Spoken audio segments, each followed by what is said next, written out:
All right, we're going live. I want to let it play for like 30 seconds to a minute to get over the commercials that come on for everyone. It looks like we're cranked up. Nah, just be quiet, I guess.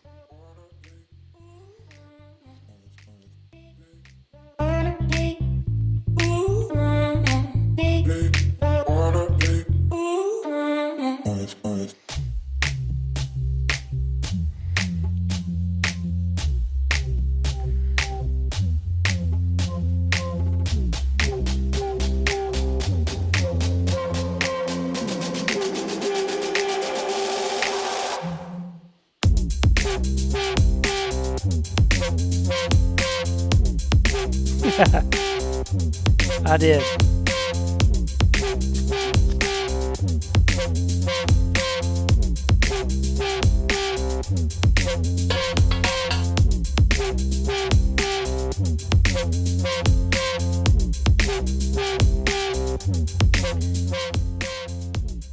All right, welcome to the Square Show.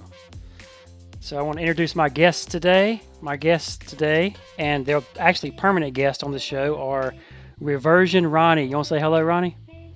What's up? What's up? He's the guy in the Florida hat. That's all you have to remember. And then we have Rebound Ricky in the Miami Hurricanes jacket. As you as you can tell, we're all homers. I'm a Bammer Steve, as you can tell in the Bammer hat. So all you Auburn fans can kiss my ass. All right. So yeah, what is this show about? So this show is just a bunch of average Joes getting together on Friday night during COVID lockdown and going over our picks and talking college football and mainly SEC and ACC. If you're a Big Ten fan, you won't want to watch this show because we're going to make fun of you. So Ronnie, what do you think the show to you is about? Is it about actually trying to get picks right here, or are you trying to just be a professional bettor here, or what do you think about it? I just showed up because you guys asked me to. That's the only reason I'm here. All right. So you just here because of us. Okay, I got it. You love us. We understand that. And I guess the more Florida wins this year, the more we'll hear from you, right? That's right. All right. All Or the right. more the bear puts picks out was probably most likely when we'll hear from him. Where is the man? Yeah. All right. So Ricky, what do you think the show to you is about? Having fun or trying to get your picks right? Mostly the show to me is to prove that I'm better than Reversion and Ron on making picks. Um, it's also to show how great Miami is and to be a supporter of the team. Those are probably the two main things for me. Talking shit to Ronnie, proving that I'm better than him, that statistics aren't the only thing. It's about the feel. It's about the feel. Well, you better hope that favorites are winners all year long this year. Hey, favorites and overs. Way to go. Way to go. It's taken me a long way so far. Let me. If Miami was not undefeated, would you be on the show right now, Ricky? Or would you? I've Is been, as you can see, I've been wearing this jacket, and uh, let's just say last year wasn't that great, losing to FIU and Louisiana Tech. But I'm a diehard. It's coming back. The U's back. The U's back. I'm claiming it now. The U is back. But yes, I'd be here no matter what. No matter that Alabama helmet you might see in the back, that's my wife. Don't worry about that. That's not me. well, I'm glad everybody joined tonight because we got a good show tonight. Typically on the show we're going to do a week 4 recap, and then we're going to do a week 5 kind of preview of some of the games we like. And the show is called The Square because you know we have over a combined experience of like 100 years of watching college football, not playing it but watching it. So we think we can pick, even though we're squares, we can pick with the best. So the show. Let's dive into the week 4 previews here. So let me pull up the week 4 the week 4 recap. So week 4 was an interesting week. We don't have a record of who picked what. Although Ronnie thinks that he destroyed everybody, that's probably not true. But we don't have a record of it. But next week we'll have a record of it. So there won't be any smack talking going on there. So let's talk about this Texas comeback. So Ricky, you had texted me during this game saying that you know Oklahoma or Texas is done, it's over, and then you texted me back like 30 minutes later saying, "Oh my God, they won." So what happened? Yeah, I mean, 3 minutes left in the game. If I remember correctly, I think Texas Tech was up 14 points. I mean, 3 minutes left. That's basically game over, right? I mean, exception for some NFL games in college, that's basically game over. So I'm all happy because I'm like, finally, we don't have to talk about already in week 2 or 3, whatever week it is, week 4, sorry. We don't have to talk about Big 12 anymore. Like, this is the greatest day ever. And so next thing I look, 30 minutes later, fucking Texas come back overtime and loses to Texas Tech, and I'm like, you got to be shitting me. Now I got to hear about them for 2 weeks until they play Oklahoma, and Oklahoma beats their ass as usual. Now we got to hear about Big 12 for the next 2 weeks. So obviously pretty pissed off. I really thought I was going to be done hearing about them for the rest of the season. Yeah, it Not looks even a like. chance this week. Yeah, so on the screen right now, I'm sharing an article. It looks like they came back 22 points in 2 minutes and 33 seconds. Yeah,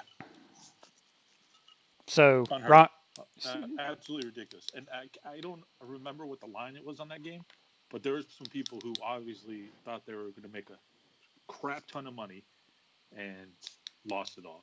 But I know the over-under on that game, I think, was 77 points for total points. So that game went for like over 100. So hopefully you had the over in that game. Hopefully you went with the Ricky method of picking all those possible, and you would have made a lot of money. It was minus 28. I'm pretty sure Okay, you so were on. Texas was? I'm So, pretty sure you were on Oklahoma on that one. are you talking about the no, Texas? we're talking about Texas. Texas. Oh, okay. Texas, yeah. So Texas, they came back 22 points in the last 233 on Kansas State, and that's the interesting fact of that is that that's the second year they've lost to Kansas State. I'm not sure what the point spread was before the game, but all I know is that Big 12 defenses seem to play that cover zero. They don't cover shit. So I don't know what I don't know what happened in the final 233 for that to happen, but something happened. Texas played Texas Tech. Did I say who did I say? Kansas State. Hey, Yeah, sorry. Texas Tech. Oklahoma played Kansas State. Two stinkers in the Big 12 games last week. Yeah. Like Yeah. that's the whole thing. That's the whole point. That was the second thing that pissed me off. You want to talk about like the reason we get these games mixed up, so you can't even watch them. Freaking Exactly. Texas Tech game. At the end of the fourth, I think it was the beginning of the fourth quarter or something like that. I tried to go, oh, maybe I should watch this because it's a close game. The freaking Fox channel had the Phillies against I think the Rays. They interrupted the game to put that on instead. Who cares about baseball anymore? Does anybody care about baseball? Yeah. Like, Yeah.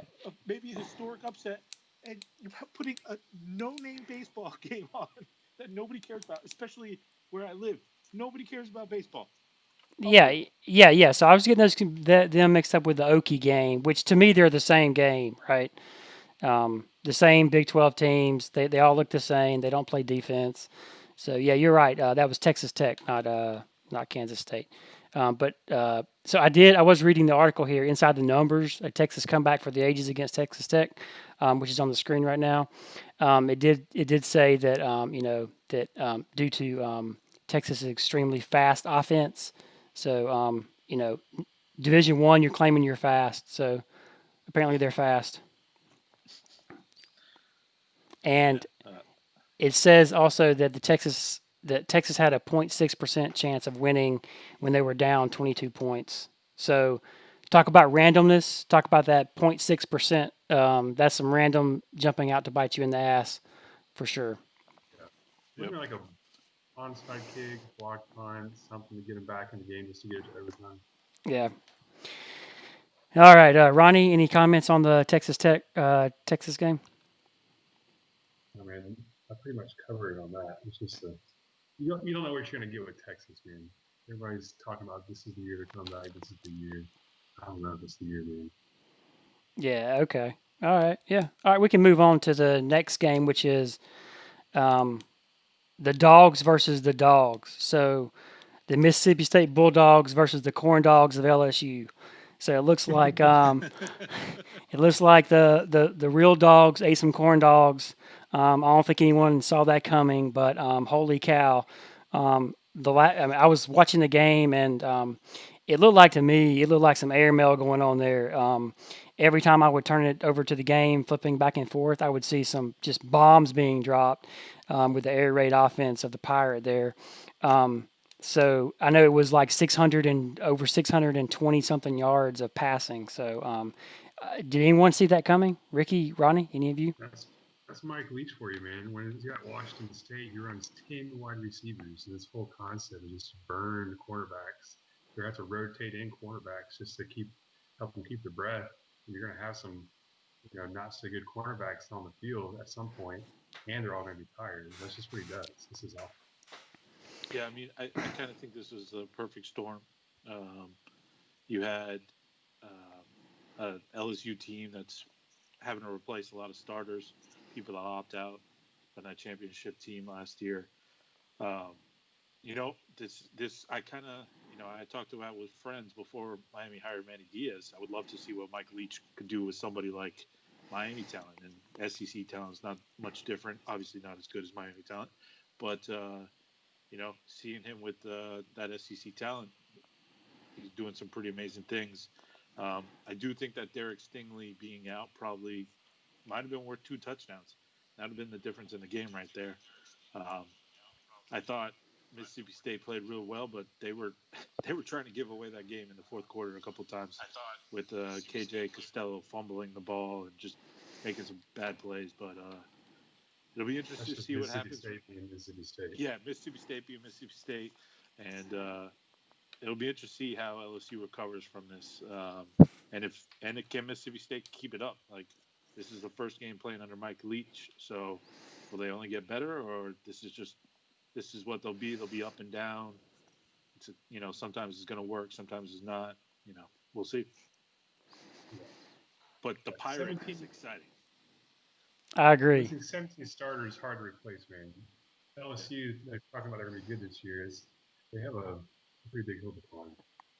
Yeah, I don't know what you guys thought about Miles Brennan, LSU quarterback. I didn't think he looked that great. I don't know that he's going to have that great of a season. Yeah, I mean, so I know LSU's defense was depleted with they're missing I think all SEC All American there, but I don't know if that made a difference. It looked like to me that it looks like the Pirate came in.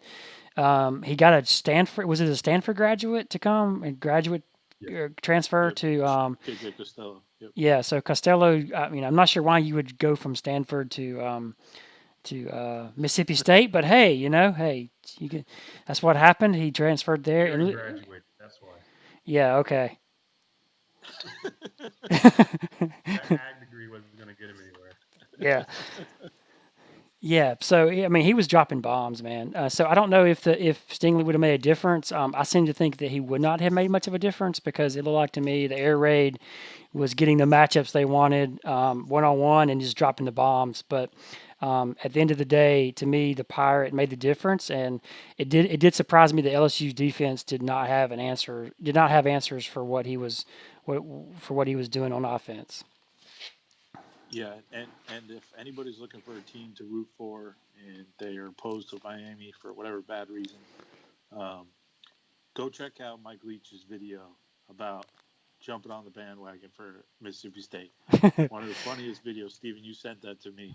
I think it was Sunday morning, and I was dying laughing. So go check that out if you guys get a chance. It's pretty funny. Yeah, it was just an impressive, debut for Leach. To me, I think in the middle of the fourth quarter, I saw the numbers, or maybe it was just the start of the fourth quarter. They already had 3 receivers over 100 yards, and that just stunned me. I was surprised, but I'm sure. So, what do y'all think the odds makers did they make money on this, or did they lose money? Or I know they do half and half supposedly, but do you think they were happy to see this result or sad?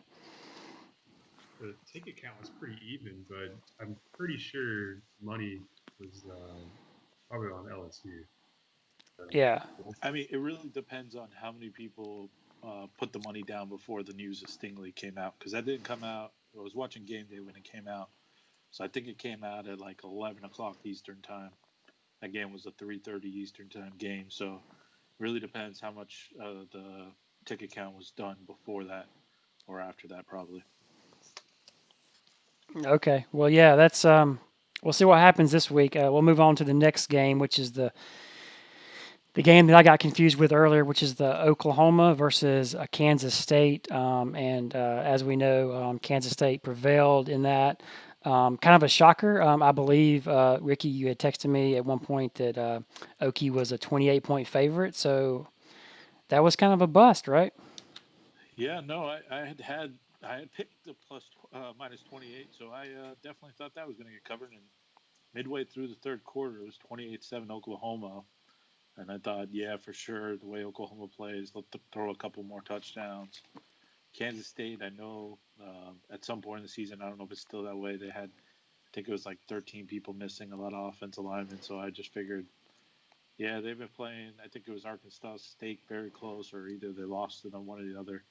So we just didn't think much of Kansas State, and it was looking like that through midway through the third. And then Rattler decided to start throwing interceptions. They got a block punt. And next thing you know, repeat deja vu from last year.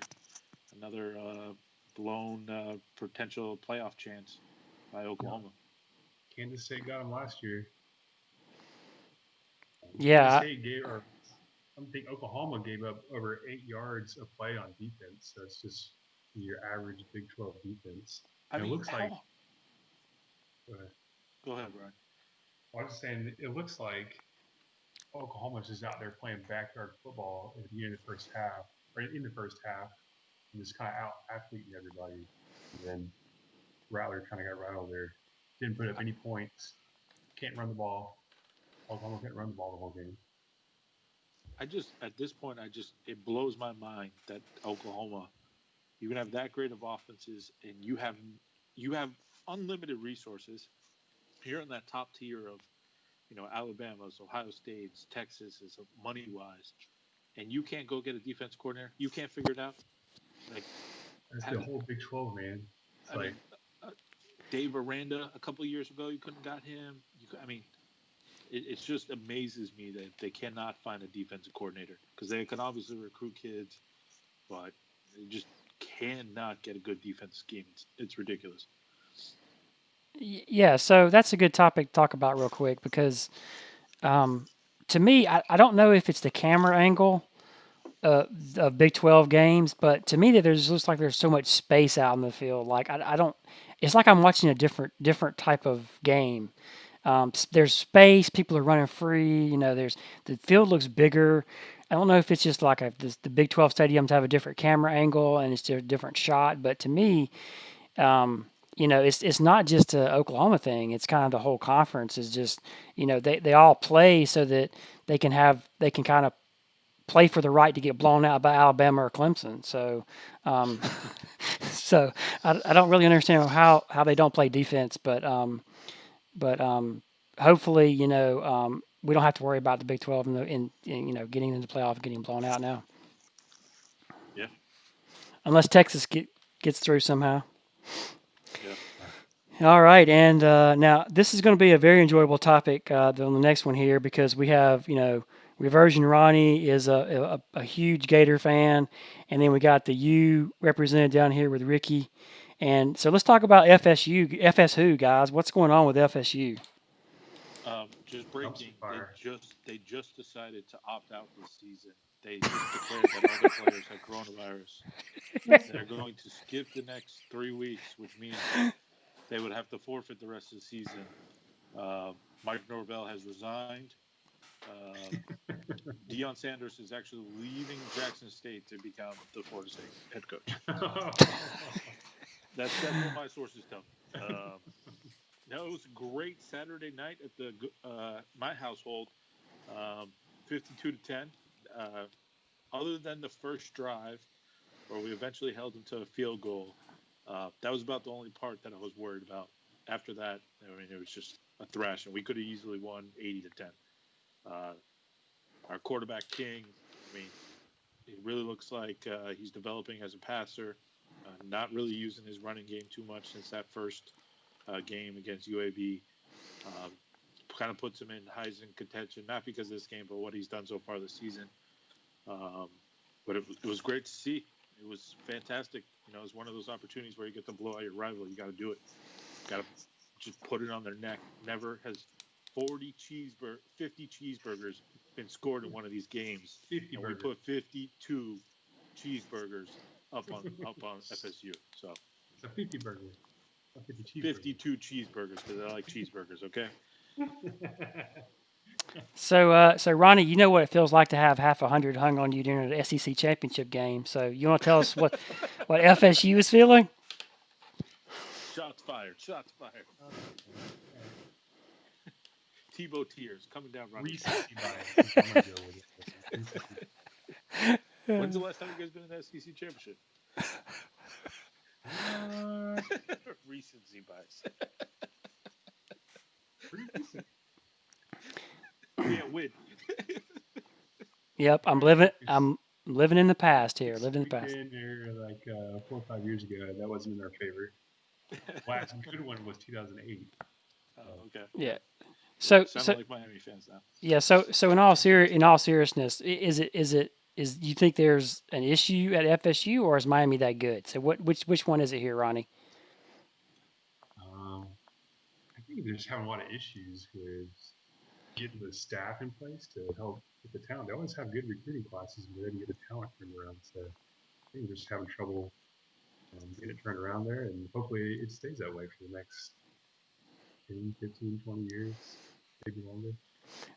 So Yeah, Steven, I would say it's a combination. I think they got some character issues at FSU just from looking at tweets and what all happened this summer about coronavirus and calling out and the protests and everything, and the players calling out the coaches on Twitter and stuff and not keeping that stuff in mind in-house. Probably shows that there's probably some team building that needs to happen, and obviously coronavirus has probably made that a little bit harder about how much time the coaches have been able to spend with the players over the summer and things like that. I think FSU is going to continue having a hard time because how do you recruit right now, right? You're a new coach, you can't go visit anybody. So how do you get your word about how you're going to change things? And your on-field product is absolutely terrible. So you can't even say, hey, I made a little improvement while I was the coach. So, I mean, I think it's going to be pretty hard. As far as Miami goes, we'll find out about Miami too in another week or so when we play Clemson. We play them close, or beat them, which I think is going to happen. Then we'll know about Miami. Yeah, if Miami was a stock, I'd be buying right now with the new coordinator. So I think it's a little both. I do think the FSU coach Mike Norvell, is that his name? Norvell, I think that's his name. He he came from Memphis, so I know it's easy to win as an underdog, but you got to be able to recruit in the SEC, recruit the athletes that you need to fill positions, and so he's got a big hill to climb there. So. All right, so let's move on to the previous picks of last week. So, okay, who picked Bama and minus 27.5? Who picked that? Ronnie? Yeah, it was both of us. Okay. Yeah, it looked like we had a good shot before your backup quarterback that's supposed to be the prodigy kind of blew it for us, Steven. Yeah.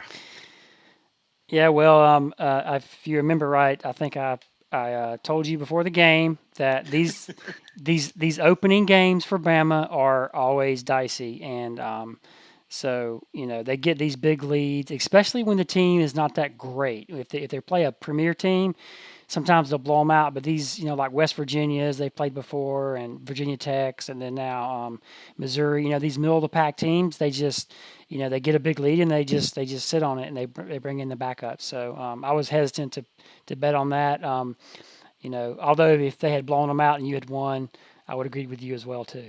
The idea there was Missouri is in a terrible situation, and they have 13 players that opted out. So, and of course Alabama's just stacked. But I guess we were just competing against when Saban was going to kind of pull the plug. Yeah, I mean, I'll tell you this. The Missouri team competed well, man. They I watched the game because I'm a Bama fan, but they weren't scared of Alabama. They were fighting. They just were a little bit outgunned. So all right, so I guess you guys lost that pick. What was the Duke 5.5? I don't remember this pick. That's all Joyner.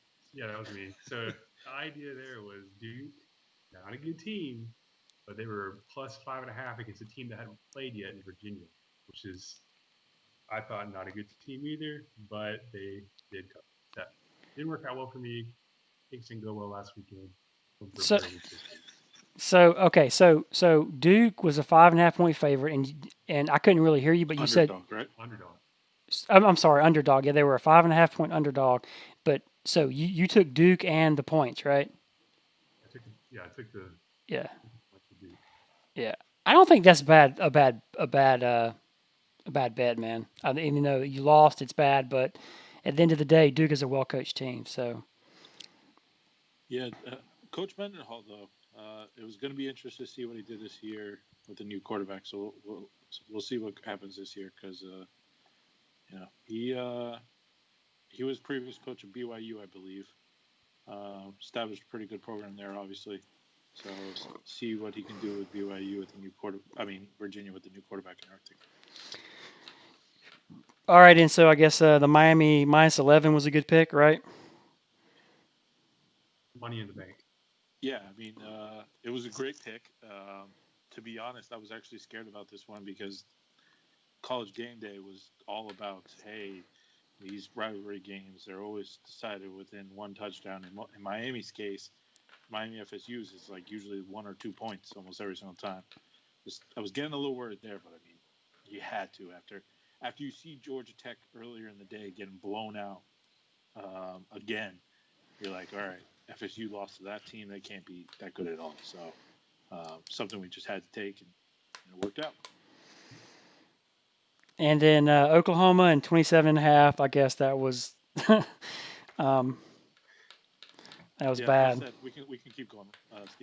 All right. All right, so that's why it's called the Square Show because, as you can see, the picks from last week, and the picks from last week didn't really work out. But that's why we're called the Squares. So we'll move on to Week 5.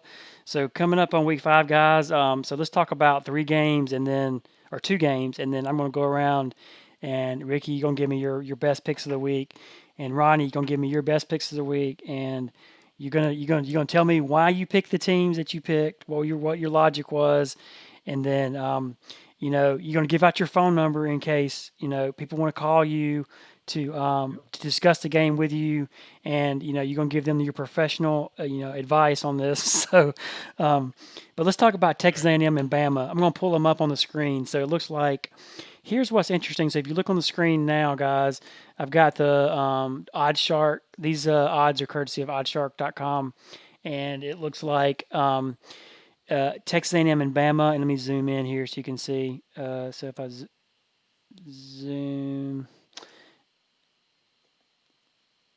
there we go. Texas A&M and Bama, and scroll down a little bit. So bring it in the center of the screen. So what's interesting about this line is that it opened up at 9.5. I don't believe that's correct because it just looks so weird to me. So Alabama opened as a 9-point favorite. And so now it looks like at Bovada, they're 18.5-point favorite. So Ronnie, that brings up a question. If you had taken this at 9 and now it's at 18, would you be the type of person that would jump on the other side of this and try to middle this bet? Well, I do like the middle, but not this game. Okay. It's just, do you really want to jump in front of that freight train? And on top of that, I can guarantee you it didn't open at 9. Probably opened at 19, but probably not 9. There's no way that opened at 9. See, the only reason I think it could open it up at 9 is because he looked at Texas A&M and how they performed last week against Vanderbilt. They won, I think it was 17-13. So I'm wondering if, everybody thought maybe Texas A&M's overrated. Let's keep that line. Or, originally they said, Texas A&M is who they are. Texas A&M, it was just a week 1 thing. So this should be a close game. Let's put it at 9.5 points. And then everybody watched that Vanderbilt Texas A&M game, and they said, "No way, we're putting all the money on Alabama to win by more than 9.5." And that's how it's blown up to 18.5 now. Yeah, I mean, it's possible Texas A&M was preparing for Bama last week during Vandy week and kind of squeaked by against Vandy, but I don't think A&M has what it takes to kind of hang with Bama there. You Yeah, think they're going to win by more? You're going to think they're going to win by 3 touchdowns? Yeah, That's actually, basically what you're Bama's one of my picks. Yeah. 3 touchdowns. Oh, okay. Okay, we'll get into this later then. Okay, so okay, that's since it's one of your Yeah, I picks, mean, we'll Steven, I guess I have a question for you. You know, everybody's been talking about Saban's been smiling more than usual. Is this just a COVID thing, or what's going on? I heard he moved in with the players, being all friendly to people. Is there something to worry about in Tuscaloosa, or what's going on? I don't. You tell me. It's these are unprecedented times. So we have no idea what we're going to see tomorrow. We're going to see a game at Tuscaloosa that there's going to be sporadic fans in the stands. There's going to be no tailgating. I think Saban is happy because I think this year he thinks, and this is just purely my wild ass guess. He's going to get back to a running game mostly with a passing. So I think that's what makes him happy. So I think the score is going to be lower than normal. I don't think they're going to cover, but if you put a gun to my head, I would take Texas A&M. But that's just because I think Saban wants to run the ball in this game. But we'll see. Who do you think is going to have the better year, Waddle or Smith? I think it'll be Waddle if he doesn't get hurt. I mean, they're just throwing bombs to him, and he's slipping on the track around the field like he did at Missouri, so sliding into concrete. So if he doesn't get hurt, I think he'll have the biggest year. All right, moving on to this is the one I want to talk about: Georgia versus Auburn. So this is an interesting game of the week, guys. It's pulling up on the screen now. It's saying oddshark.com is saying that the line opened with Georgia as a 4.5 point favorite, and now they're at a 7 point favorite with Bovada, and you can get 7.5 at other offshore betting sites, but it looks like they're around a 7.5. So I can tell you this. I would. This is going to be my lock of the week. I would take Auburn. I would bet your retirement on Auburn on this one. Yeah, I mean, Steven, I think I have to agree with you because who's the quarterback for Georgia? I mean, you hear JT Daniels, the USC transfer, who had an up and down season. Obviously, why part of the reason he transferred to Georgia. Is he going to be the starting quarterback for Georgia now, or are you going to have one of the guys that almost laid an egg against Arkansas, if not for Felipe Franks being the worst quarterback of all time? I don't know what to think of Georgia at this point. You almost laid an egg against Arkansas, and I don't know who your starting quarterback is. And whereas Auburn, which is more of a reason to play the under in this game. So you put Bo Nix against good defenses, and he struggles. He can't use his legs as much. You got defense kind of containing him.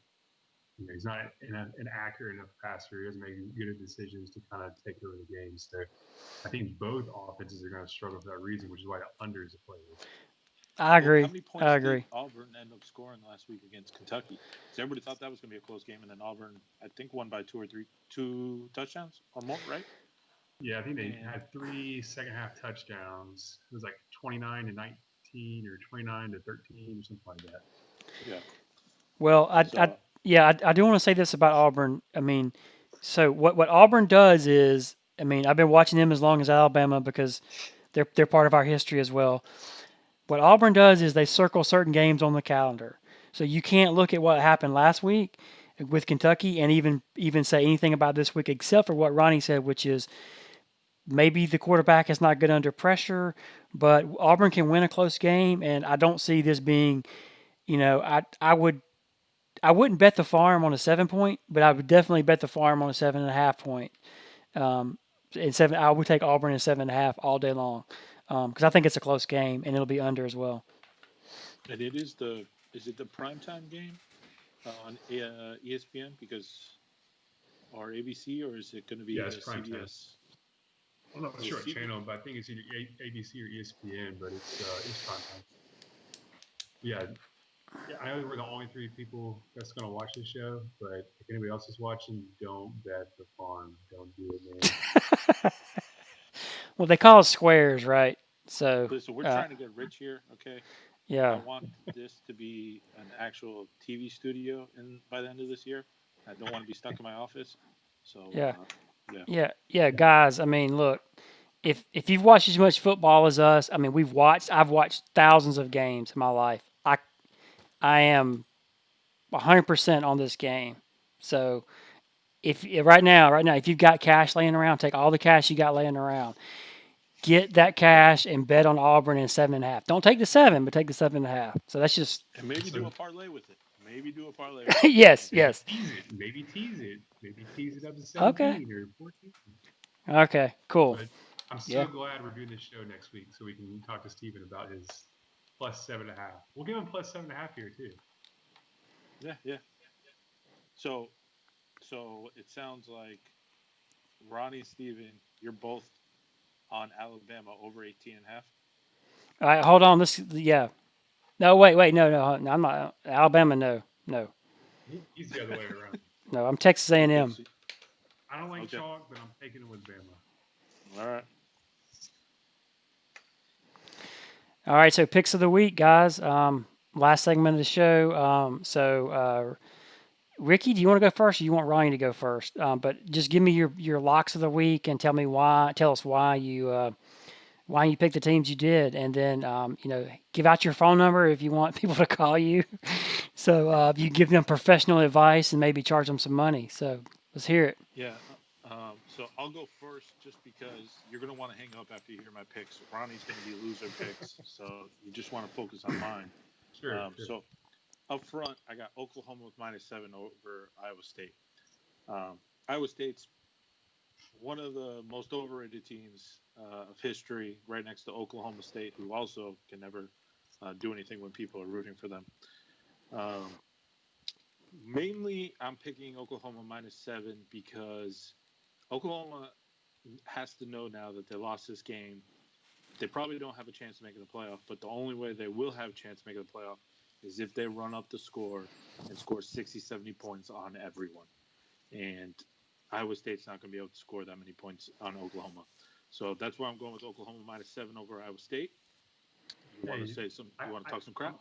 I'm in on that one because I got the other side. So we got Iowa State keeping it close within 10 points the last 4 years. This new quarterback for Oklahoma, Riser or whatever his name is, man, he ain't Spencer got Rattler. it. Rattler, he ain't got it, man. You don't have it. So I mean, we're talking about +7 in the hook. Listen, Oklahoma, the guy threw 3 interceptions. They had a block punt. How many times is that going to happen? It's not going to happen every game. They couldn't run the ball in Kansas State. They gave up over 8 yards of play on defense. It does not matter because they're going to be scoring 40-plus points the rest of the year. Find out tomorrow. We'll find out tomorrow. The next game I got Baylor -2 against West Virginia. Baylor laid the wood on Kansas last week. Kansas is a terrible team, obviously. They won 47-14. You got Dave Aranda out there, the new head coach, obviously going to play a lot better defense than they have historically.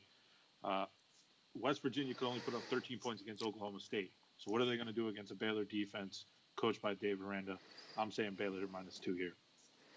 Yeah. So I got the other side on this game too. So Baylor isn't all that. Dave Aranda has only been there for a summer, and it was a coronavirus summer, so that ain't really working for him. Baylor got 2 kick return TDs, a safety, and a garbage TD in that 27-10 win. Or I'm sorry, that was against Kansas, right? Yeah, 47-14. Kansas. Yeah. So they only had 300. This is Baylor we're talking about, right? Baylor, West Virginia. Baylor played Kansas last week. 47-14. Yeah. Yep. Only had 350 yards of offense against Kansas. Yeah. Kansas is terrible, man. Plus, Plus, you go to Morgantown. You can't even. That's You don't know because where they your probably had second strings in by the third quarter because it was such a blowout. Like, I don't know. You can't go by those kind of stats. This is where your statistics do not work, Ronnie. It's about the feel of the game. It's about watching No. the game, understanding the environments and situations that happen, and going with your gut instead of these stupid Yeah. statistics that say 350 yards. Nobody gets 350 yards. I'm just looking at the board here. And they gave up. West Virginia gave up 27 points last week to Oklahoma State. Who had their And what third was string quarterback in? Third string quarterback. See, again, all look at they the gave stats. up was You didn't know the 66-yard situation. run, stupid score, and a garbage TD. They had over 100 penalties. They just kicked themselves. They could have won that game last week. So I Guys, think if you see any defense, is going to be from West Virginia, and they're going to win. Guys, the good thing is we're pretty transparent here. Next week's show, I will make sure to show you all the text of me shit talking Ronnie after my picks win. They're going to be great, fantastic. Highlight of next week's show. So be ready. Just a record, I picked Return. up +2.5 on West Virginia. So All right, my third pick, another great one, Mississippi State over 34.5 points against Arkansas. The Pirate shreds another defense, and part of my reasoning here is Felipe Franks is good for at least one interception return for a touchdown. So really, you're really just talking about Mississippi State needs to score 28 points on their offense, and I can't see how that doesn't happen against a horrible Arkansas team and a Mike Leach team that's riding high. Hopefully, they don't get too cocky, but that's kind of Okay. that might actually work because So- that's kind of Mike Leach's personality. All right, hold on. So hold on. How many points are you taking with Mississippi State? Mississippi State to score over 34.5, not to Okay. win by 34.5, to score over Okay. 34.5. Okay. Which really means that they only need to score 28 because Arkansas is going to throw an interception return for a touchdown. I like this pick. This should be your lock of the week right here. Yeah, I take this one. Yep, I like it. So hey, we agree on that. Yep, that's the first. You won't hear too much shit talking on that one. All right, next one. Pitt minus 14 against NC State. All right, I'm an ACC guy, so I'm kind of scouting everybody. NC State, I had actually picked, kind of like how Ronnie said with his Duke pick last week. I picked NC State with the points because Virginia Tech hadn't played this year. Ton of coronavirus issues. Their starting quarterback was out. 23 players missing, and you still lose 45-24, NC State. You are goddamn terrible. Pitt has beat Louisville 23-20. I can't remember who they beat the week before that. I think it was Syracuse that beat their ass. So, I mean, this is just, it's going to be a blowout, guys. I can't respect NC State for the rest of the year after getting their ass beat to a 23-team less Virginia Tech. So, Pitt minus 14 against NC State. That's my fourth pick. A teaser. So, All right. I teased him down to 7, but yeah, I like that. My last pick, one for those small school guys out there. I got UAB against University of Texas San Antonio. Total points over 54.5. My reasoning here, UAB, their backup quarterback, because Miami hurt their starting quarterback, their backup quarterback is way better. I actually heard the announcer say in the last game that the players on the team said he reminded them of Brady in his preparation. I said, how the hell do you guys know what Brady, how he prepared? This is the dumbest comment I've ever heard in my life. The coaches at UAB, like they had anything to do with Tom Brady. But the guy is good. So, University of Texas San Antonio, they've scored 51 points the first week against Texas State. They scored 24 against SFA Austin, and then 37 against Middle Tennessee. And I know those aren't great teams, but I feel they put at least 20. I know UAB is going to put over 35 points up. So that's where I got my over 54.5. Those are the 5 locks of the week. You can go ahead and disconnect from the show now if you would like, unless you would like to lose some money. All right. So we already talked about the Baylor game, the Baylor West Virginia game. Okay. We talked about the Oklahoma Iowa State game. Okay, so hold on. The Baylor game. So just to make it official, what's your pick on the Baylor? You're taking. I got West Virginia plus 2.5. Okay. All right. All right. I also got Iowa State plus 7.5. Another obviously terrible pick. All right. So my next pick is TCU plus 11.5. It was plus 13. I didn't catch it quick enough. plus 11.5. So TCU has won 5 of the last 6 games against Who they playing? Texas. So they won 5 of the last 6 games against Texas. So TCU is just going to come in there, and all they have to do is keep it close. We're talking about a Texas team who is way overhyped, can barely make it out of Lubbock, and they're going to struggle the rest of the year. It's not going to be a contest with Oklahoma. See, I don't. This game worries me, and this game worries me because if they would have blown out Texas Tech, I would have said yes because they're going to prepare for Oklahoma next week, so it's a game they could overlook. But now that they had the scare, I think they've got it locked in their heads that we got to be prepared for every game, and I could see them putting it on TCU. Yeah. Well, What about you, Steven? I like Texas in this game as a rebound game. So how many points are you you on the hook for there, Ronnie? plus 11.5. So are you going to sit on 11.5 for Texas? Yeah. Yep. Yeah. I mean, if you put a gun to my head, I wouldn't bet on it at all. But just to be contrarian to you, and I'll take Texas. All right. So we talked about this a little bit earlier. Bama has historically struggled against mobile quarterbacks, and Kellen Mond is not a more mobile quarterback. I mean, they seem better. You're right, but more importantly, Mond has not. He doesn't have Mike Evans walking out of the tunnel with him. In fact, their best wide receiver opted out for the year, and he doesn't have a whole lot of weapons to play with. And I'm not going to. It's hard for me to see how Bama's not going to thoroughly thrash Texas A&M in this game. I don't like taking chalk, but I think this is a play. Minus 18 Alabama. Yeah, that's. Yeah, I'm gonna have to agree with that. I went to the Texas A&M Alabama game 2 years ago in the box suite. They have Chick-fil-A buffet. It was delicious. They gave you unlimited popcorn, unlimited soda. I saw across the way there was an ice sculpture of an elephant. It was amazing. So, in that game they blew them out. So I'm gonna just try to remember that great experience that I had and say Bama's gonna blow them out again. So you guys took Bama last week, and you got burned, right? So why do you come back this week and you're all like, yeah, Bama, Bama, Bama? You just got burned. It's like going back to the same girlfriend over and over again when you got burned already. You know what's going to happen in this game. It's a home game for Bama, but Saban's going to run the clock down. If even if they get a big lead, they're going to put the backups in, and they're going to, anyway. So we'll see. I'm 18 is different than 27.5. well, but Texas A&M is a different. Texas A&M is a different team, though. I feel like coaches only start playing for real if it's under 21 points. Once it's over 21 points, I think is when they start getting comfortable. So that's where I kind of agree with Ronnie that 3 scores. under 3 scores, it's always like coaches still play the game. Yeah. So I'll leave you with this. Who do you think Texas was playing against last week? Vanderbilt. No, they were preparing for Alabama.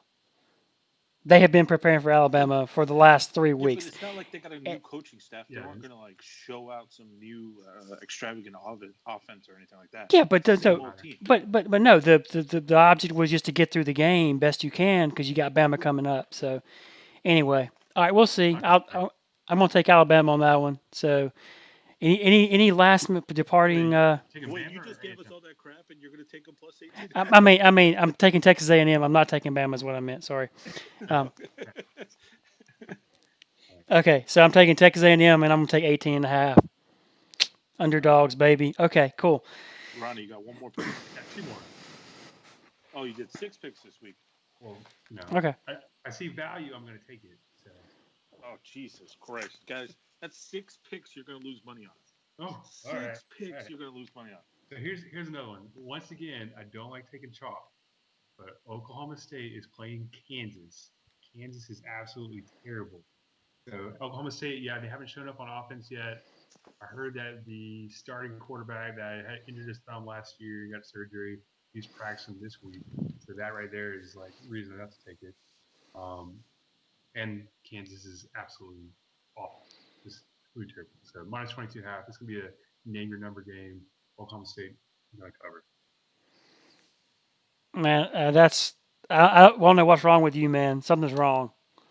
But The Mad Hatter is gonna fuck you up. dude, you are. Yeah, Hey. This is what I don't understand, Ronnie. Is you're always giving Ricky shit about taking so much chalk. The first show we do, you come on here and all you're taking is chalk, man. I've had 2 chalk plays, 4 dog plays. Yeah, but you're taking chalk on 2 shitty teams in the Big 12, dude. I don't understand it. No, we're talking about one team that is the worst, probably, maybe the worst in Power 5. Okay. It's Okay. one of the teams that's supposed to be competing for the Big 12 Okay. championship.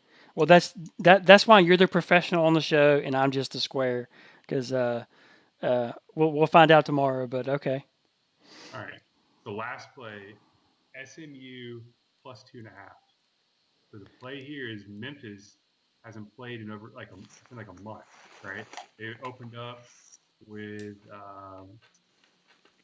they opened up Labor Day weekend. I can't remember who the opponent was, and then since then they had to cancel 2 or 3 games because of the coronavirus. I don't know how many people are back. I don't think they're back to full strength yet, and they're playing SMU has a really strong offense, a lot of playmakers in offense. So play here is basically somebody's going to be still recovering from coronavirus, and they got a strong offense, getting plus 2.5. You take the points there. So it looks like on the screen now, I've got it pulled up. It looks like it started out as SMU as a 4.5 point favorite. No, underdog. Sorry, and then now it's even. So what does that tell you, Ronnie? It means I didn't get the best number, but I got a pretty good number. Okay. Yeah, I don't know what to say, man. That's a game that like 3 people will watch. About as many as will watch this show, but it's hard to pick that game. We're gonna break double digits, guys. I'm predicting. Lock of the week, over 10 views. Over 10 views. Do you have 10 friends? Yes. I think. All right, guys. I want family members. any last departing shots for each other, or any other team or anything before we go.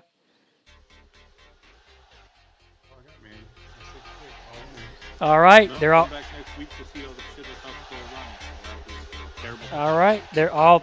Hey, all the picks are sealed, signed, sealed, and delivered now. So next week we're going to find out. See you guys.